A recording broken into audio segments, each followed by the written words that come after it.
Ikapito araw ng magnet fishing sa pinakadelikadong kanal na nahanap ko. Nang makakita kami ng kaibigan ko ng sandata ng krimen habang naghahagis ng magnet sa tubig. Desidido kaming makahanap ng kakaiba at mataas ang aming inaasahan. Una naming nahanap ay kutsilyo, kahit butter knife lang. May ngipin at pwedeng sandata ng krimen. Sino ang nakakaalam? Paghagis namin ulit ng magnet sa kanal at hinila pabalik, nakita namin ang pinakadelikadong bagay na nahanap namin sa seryeng ito. Nakahila kami ng isang palakol. Mukhang sobrang luma na raw ang ganitong klase mula pa noong dekada 20 at sobrang bihira. Kaya inalis namin ito sa magnet at sinubukan ng kaunti. At mukhang kasing talas pa rin ito ng noong ginawa siya.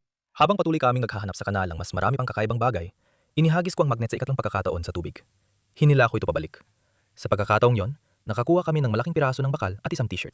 Pinilit ko si Bobby magsuot ng t-shirt kasi akala ko kasya, pero tumanggi siya. Habang papatapos ng araw namin, naghulog ako ng magnet sa kanal sa huling pagkakataon.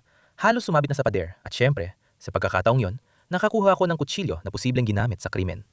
Siguro, pero hindi pa ito sapat at ako ay